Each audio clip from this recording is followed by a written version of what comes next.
Halo Sobat Garuda. Selamat datang di channel yang selalu menyajikan kisah-kisah luar biasa dari para penjaga kedaulatan kita. Siapkan dirimu, karena hari ini kita akan menyelami sebuah cerita yang akan membuat jantungmu berdebar kencang. Sebuah kisah nyata yang membuktikan betapa gagahnya prajurit kita dalam menghadapi ancaman. Ini bukan sekadar cerita biasa. Ini adalah gambaran bagaimana ketegasan, keberanian, dan dedikasi seorang prajurit mampu mengubah situasi paling mencekam sekalipun. Bersiaplah untuk terpaku di depan layar, karena kisah ini akan mengungkap momen ketika nyawa menjadi taruhan, dan harga diri bangsa dipertaruhkan. Jangan lupa untuk klik tombol subscribe dan nyalakan lonceng notifikasi agar kamu tidak ketinggalan kisah-kisah inspiratif lainnya dari kami. Senja merayap perlahan, memeluk kota Mekarjaya dalam selubung jingga yang memudar, namun kehangatan semburat cahaya itu tak mampu menembus dinginnya kecemasan yang mulai menyelimuti warga. Di sudut-sudut jalanan yang remang, bayangan-bayangan hitam mulai bergerak, seolah bangkit dari persembunyiannya seiring terbenamnya matahari. Mereka adalah kelompok Ciu Hitam, julukan yang diberikan warga untuk segerombolan preman yang semakin hari semakin merajalela, menebar teror dan ketakutan tanpa pandang bulu. Dengan mengandalkan minuman keras oplosan yang mereka sebut Ciu, dan senjata tajam seadanya, kelompok ini telah mengubah malam-malam di Mekarjaya menjadi episode horor yang berulang, memaksa penduduk untuk mengurung diri di balik pintu yang terkunci rapat. Atmosfer mencekam ini bukan hanya mengganggu ketenangan, tetapi juga secara perlahan mengikis harapan akan keamanan dan ketertiban. Premanisme bukan lagi sekadar kasus kriminalitas biasa. Di Mekarjaya, ia telah bermetamorfosis menjadi cengkraman mencekik yang melumpuhkan sendi-sendi kehidupan sosial dan ekonomi. Warung-warung kecil terpaksa tutup lebih awal, jalanan yang seharusnya ramai berubah sepi seperti kuburan setelah maghrib, dan tawa anak-anak yang biasanya mengisi udara sore kini berganti dengan bisikan-bisikan ketakutan. Ancaman pemalakan, pengeroyokan, dan intimidasi seolah menjadi lagu wajib harian yang diputar berulang kali, menciptakan trauma kolektif yang mendalam di benak masyarakat. Mereka yang berani melawan atau melaporkan akan segera merasakan balasan yang kejam, menjadikan kepasrahan sebagai satu-satunya pilihan yang terasa aman. Suasana ini seperti bom waktu yang terus berdetak, menunggu momen ledakan yang tak terelakkan, di mana kesabaran warga akan mencapai titik didihnya. Keresahan warga bukan lagi sekadar bisikan, melainkan jeritan hati yang memekakan telinga, melayang-layang di udara kota yang tercemar rasa takut. Laporan demi laporan telah disampaikan kepada pihak berwenang, namun entah mengapa, cengkraman premanisme ini seolah tak tergoyahkan. Setiap upaya penertiban selalu berujung pada kembalinya kelompok Ciu Hitam, dengan kekuatan yang lebih besar, seolah mengejek hukum dan keadilan. Kepercayaan masyarakat terhadap sistem keamanan mulai terkikis, berganti dengan rasa putus asa yang mendalam. Mereka merasa sendirian dalam menghadapi ancaman ini, terperangkap dalam lingkaran setan kekerasan dan ketidakberdayaan.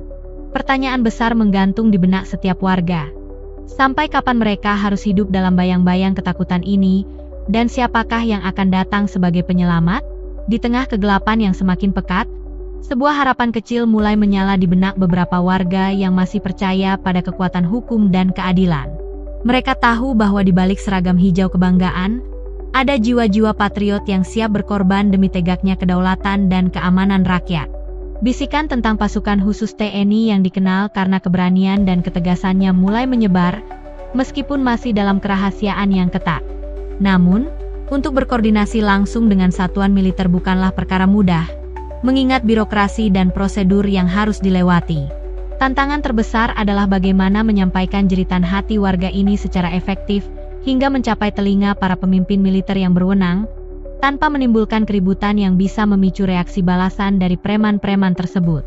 Kehadiran kelompok Ciu Hitam bukan hanya mengancam keamanan fisik, tetapi juga secara perlahan mengikis nilai-nilai kemanusiaan dan kebersamaan yang telah lama dipegang teguh oleh masyarakat Mekarjaya. Solidaritas antar warga mulai runtuh, digantikan oleh rasa saling curiga dan ketakutan untuk peduli. Anak-anak menyaksikan adegan-adegan kekerasan yang seharusnya tidak mereka lihat, menanamkan benih-benih trauma yang mungkin akan bertahan seumur hidup. Potensi kota untuk berkembang terhambat, investasi asing enggan masuk, dan generasi muda memilih untuk mencari penghidupan di tempat lain. meninggalkan Mekarjaya yang semakin terpuruk dalam bayang-bayang premanisme. Kota yang dulunya dikenal damai dan ramah kini berubah menjadi sarang kejahatan, dan para preman itu adalah raja-rajanya. Malam itu, di sebuah pos ronda yang remang-remang, beberapa sesepuh kampung dan pemuda pemberani berkumpul. Wajah mereka menyiratkan kekhawatiran yang mendalam, namun di balik itu, ada tekad membara untuk mengakhiri tirani ini. Mereka tahu bahwa tindakan drastis harus segera diambil, bahkan jika itu berarti mempertaruhkan segalanya. Diskusi mereka berlangsung alot, mencari jalan keluar dari labirin ketakutan ini. Akhirnya, sebuah keputusan berani diambil. Mereka akan mencoba menghubungi salah satu anggota TNI yang dikenal memiliki hati nurani dan kepedulian yang tinggi terhadap rakyat, meskipun itu berarti melanggar beberapa protokol. Mereka percaya, hanya dengan campur tangan kekuatan militer yang tak gentar, Mekarjaya dapat kembali bernapas lega. Berita tentang keresahan warga Mekarjaya akhirnya sampai ke telinga Letnan Kolonel, Letkol, Arifin, seorang komandan kompi yang dikenal tegas, berintegritas, dan memiliki reputasi bersih di kalangan pasukannya. Laporan-laporan awal memang samar, namun instingnya sebagai seorang prajurit dan pelayan rakyat mengatakan ada sesuatu yang lebih besar di balik itu. Ia membaca berkas-berkas laporan yang diserahkan oleh tim intelijennya dengan saksama, setiap kata seperti menusuk relung hatinya. Sebagai seorang pemimpin, Arifin tidak bisa tinggal diam melihat rakyatnya hidup dalam ketakutan. Ia tahu bahwa tugasnya bukan hanya menjaga perbatasan negara, tetapi juga memastikan keamanan dan ketentraman di setiap jengkal tanah air, termasuk di kota-kota yang mulai dijamah oleh kejahatan terorganisir. Suasana di markas besar menjadi tegang ketika Letkol Arifin mengumpulkan para perwira terbaiknya untuk sebuah rapat darurat. Wajah-wajah tegang memenuhi ruangan, mencerminkan keseriusan situasi yang sedang mereka hadapi. Peta kota Mekarjaya terbentang di meja, dengan beberapa titik rawan yang ditandai merah, menunjukkan sarang-sarang kelompok Ciu Hitam. Letkol Arifin menjelaskan detail situasi, mulai dari modus operandi preman, jumlah korban, hingga dampak psikologis yang dialami masyarakat. Ia menekankan bahwa ini bukan sekadar operasi penegakan hukum biasa, melainkan misi kemanusiaan untuk mengembalikan martabat dan keamanan warga yang telah lama terenggut. Ia melihat sorot mata para perwiranya, mencari kesiapan dan tekad yang sama. Kita tidak bisa membiarkan rakyat kita hidup dalam cengkeraman ketakutan. Tugas kita adalah melindungi mereka, apapun risikonya. Tegas Letkol Arifin dengan suara berwibawa, memecah keheningan yang menyelimuti ruangan.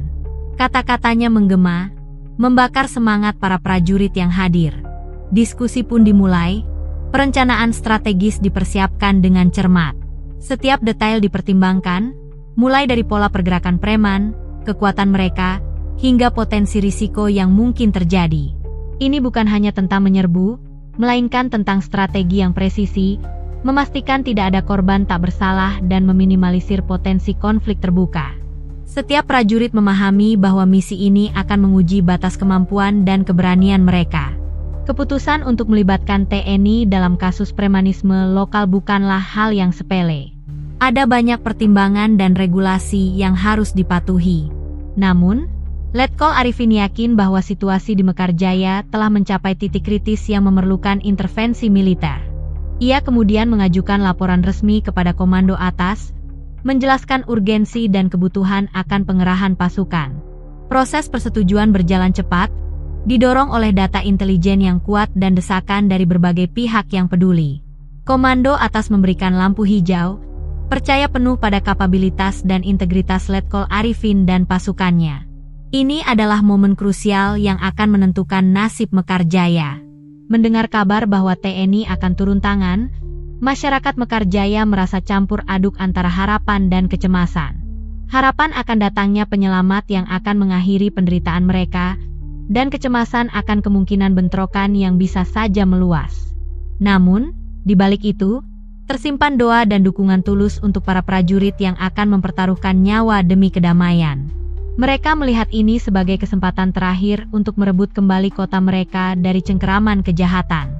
Beberapa warga secara diam-diam mulai memberikan informasi intelijen tentang lokasi-lokasi persembunyian preman, jalur-jalur pelarian, dan kebiasaan mereka, menunjukkan partisipasi aktif dalam upaya penumpasan ini. Letkol Arifin menyadari betul beratnya tanggung jawab yang diembannya. Ia memanggil seluruh pasukannya, memberikan arahan terakhir, dan menekankan pentingnya disiplin, keberanian, dan profesionalisme.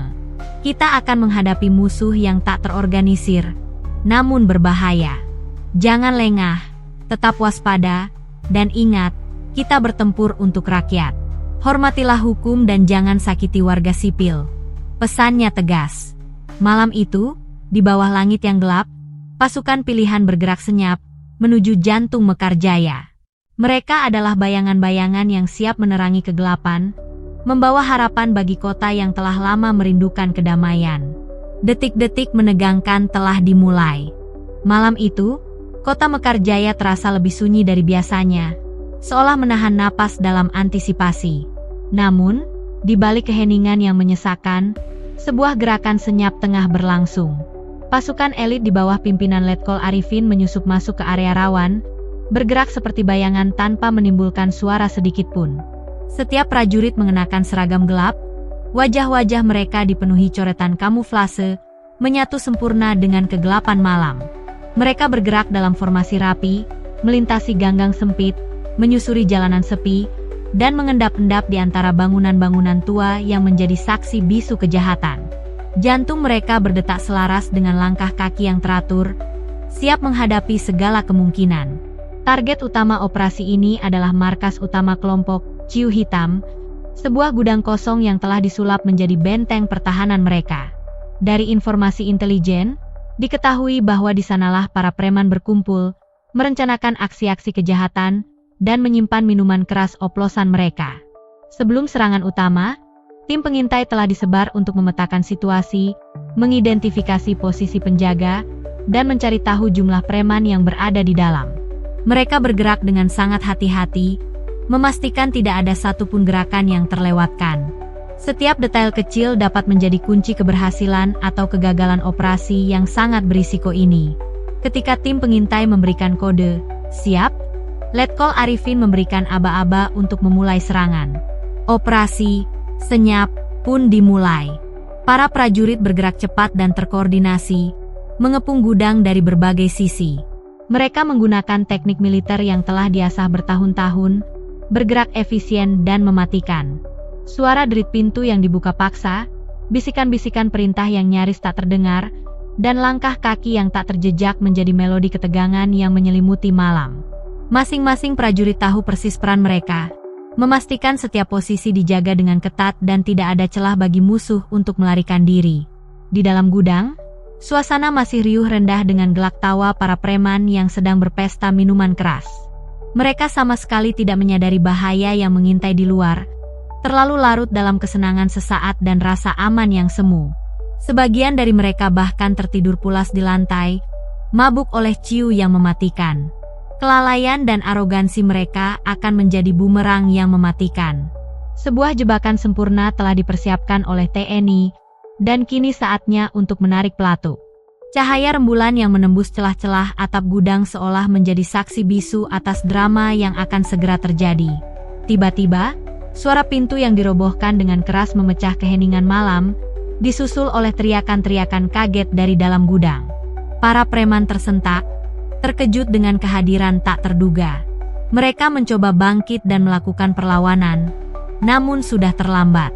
Pasukan TNI bergerak sangat cepat, melumpuhkan satu persatu tanpa ampun. Beberapa preman mencoba meraih senjata tajam mereka, namun kecepatan dan keahlian prajurit TNI jauh di atas mereka. Situasi berubah menjadi kacau balau, jeritan dan rintihan bercampur dengan suara benturan dan perintah tegas dari prajurit. Dalam hitungan menit, gudang yang tadinya dipenuhi tawa dan pesta pora, kini berubah menjadi senyap. Para preman yang mencoba melawan telah dilumpuhkan, sebagian besar diikat dan digiring keluar. Tidak ada korban jiwa dari pihak TNI, dan hanya sedikit luka ringan yang dialami para prajurit. Letkol Arifin berjalan masuk, mengamati hasil operasi dengan tatapan puas. Misi pertama berhasil.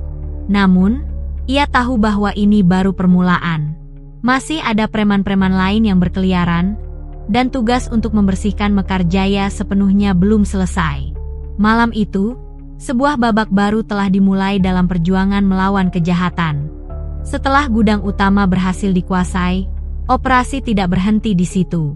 Pasukan TNI segera menyebar ke titik-titik rawan lain yang telah dipetakan, mencari sisa-sisa kelompok ciu hitam yang mungkin masih berkeliaran. Beberapa preman yang sempat melarikan diri dari gudang utama mencoba bersembunyi di ganggang sempit atau rumah-rumah kosong, namun upaya mereka sia-sia. Dengan koordinasi yang sempurna dan informasi akurat dari warga, setiap sudut kota disisir dengan cermat. Para prajurit bergerak sigap, tidak memberikan celah sedikit pun bagi para penjahat untuk bernapas lega. Mereka tahu bahwa membiarkan satu pun preman lepas sama saja dengan membiarkan benih kejahatan tumbuh kembali. Kabar tentang penyerbuan markas utama, Ciu Hitam, menyebar seperti kilat di seluruh Mekarjaya. Masyarakat yang tadinya terkurung dalam ketakutan, kini mulai memberanikan diri untuk keluar. Mereka menyaksikan dengan mata kepala sendiri bagaimana puluhan preman yang selama ini meresahkan, kini digiring satu persatu dengan tangan terikat. Sorak-sorai dan tepuk tangan riuh terdengar di sepanjang jalan, menyambut para prajurit TNI seperti pahlawan. Tangis haru mewarnai wajah-wajah lelah warga, seolah beban berat yang selama ini menekan dada mereka akhirnya terangkat. Momen ini menjadi bukti nyata bahwa keadilan masih ada, dan keberanian dapat mengalahkan tirani. Para preman ciu yang selama ini dikenal beringas dan tak punya rasa takut, kini terlihat pucat pasi, nyali mereka ciut tak bersisa. Wajah-wajah arogan yang biasa mereka tunjukkan kini berganti dengan ketakutan yang jelas terpancar. Mereka menyadari bahwa kali ini, mereka berhadapan dengan kekuatan yang jauh di atas mereka, kekuatan yang tak bisa diintimidasi dengan gertakan kosong atau senjata tajam. Ketegasan prajurit TNI, sorot mata mereka yang tajam, dan gerakan yang sigap telah membuat mental para preman runtuh seketika. Mereka yang tadinya merasa kebal hukum, kini merasakan dinginnya borgol dan kegelapan sel tahanan yang menanti. Letkol Arifin berdiri di depan kerumunan warga, memberikan pidato singkat namun penuh makna. Kami di sini untuk kalian, untuk melindungi kalian. Keamanan adalah hak setiap warga negara, dan kami tidak akan membiarkan siapapun merampas hak itu. Ucapnya lantang, disambut gemuruh tepuk tangan. Kata-katanya menenangkan hati warga, memberikan jaminan bahwa Mekarjaya akan kembali menjadi kota yang aman dan damai. Ia juga mengimbau warga untuk terus melaporkan setiap tindakan kejahatan yang mereka lihat, dan berjanji akan menindaklanjuti setiap laporan dengan serius. Ini adalah awal dari kemitraan yang kuat antara TNI dan masyarakat. Operasi penumpasan premanisme di Mekarjaya bukan hanya sekadar penangkapan, melainkan juga simbol dari kedaulatan hukum dan keberanian prajurit. Bukti-bukti kejahatan berupa senjata tajam, minuman keras oplosan, dan sejumlah uang hasil pemalakan berhasil diamankan. Para preman yang tertangkap akan diserahkan kepada pihak kepolisian untuk diproses secara hukum. TNI berkomitmen untuk terus memantau situasi di Mekarjaya, memastikan bahwa tidak ada lagi kelompok preman yang berani mengusik ketentraman warga. Ini adalah pesan tegas bagi siapapun yang mencoba mengganggu stabilitas keamanan negara. Malam itu, Mekarjaya kembali bernapas lega. Cahaya lampu jalanan terasa lebih terang, dan suara tawa anak-anak yang kini mulai berani bermain di luar, menjadi melodi terindah setelah sekian lama. Preman ciu telah dilibas habis, dan nyawa yang selama ini menjadi taruhan, kini menemukan kembali kedamaian. Ini adalah kemenangan rakyat, kemenangan keadilan, dan kemenangan bagi para prajurit TNI yang telah mempertaruhkan segalanya demi tegaknya martabat bangsa. Kisah ini akan menjadi legenda yang diceritakan turun-temurun, tentang bagaimana keberanian dan dedikasi mampu mengubah kegelapan menjadi terang benderang. Keberhasilan operasi penumpasan kelompok Ciu Hitam di Mekarjaya bukan hanya sebuah kemenangan sesaat, melainkan tonggak penting yang menandai kembalinya harapan bagi kota tersebut. Dampak positifnya terasa begitu cepat dan menyeluruh, menyentuh setiap aspek kehidupan masyarakat. Rasa takut yang sebelumnya mencekik perlahan tergantikan oleh rasa aman dan optimisme. Anak-anak kembali bermain riang di jalanan, para pedagang berani membuka warung hingga larut malam, dan aktivitas sosial ekonomi mulai menggeliat kembali. Jalanan yang dulunya sepi, kini kembali ramai dengan interaksi warga, menciptakan suasana kota yang hidup dan dinamis. Ini adalah bukti nyata bahwa kehadiran aparat keamanan yang tegas dan berpihak pada rakyat mampu membawa perubahan signifikan. Namun, lebih dari sekadar penangkapan preman, operasi ini juga membawa dampak psikologis yang mendalam bagi masyarakat. Trauma yang selama ini menghantui perlahan mulai terobati, digantikan oleh kepercayaan yang tumbuh kembali terhadap aparat keamanan. Warga kini tidak lagi merasa sendirian dalam menghadapi ancaman, mereka tahu ada pelindung yang siap siaga. Keberanian Letkol Arifin dan pasukannya menjadi inspirasi bagi banyak orang, menunjukkan bahwa integritas dan dedikasi masih menjadi nilai luhur yang dijunjung tinggi. Kisah ini akan terus diceritakan dari mulut ke mulut, menjadi pengingat akan pentingnya perlawanan terhadap kejahatan dan keyakinan pada kekuatan kebaikan. Pemerintah daerah dan pihak kepolisian setempat juga mengambil pelajaran berharga dari insiden ini. Mereka menyadari pentingnya sinergi dan koordinasi yang lebih erat dengan TNI dalam menjaga keamanan dan ketertiban. Program-program pencegahan kejahatan mulai digalakkan, patroli ditingkatkan, dan sistem pelaporan warga dipermudah. Komunikasi antara aparat keamanan dan masyarakat diperkuat, menciptakan lingkungan di mana setiap warga merasa memiliki peran aktif dalam menjaga lingkungannya.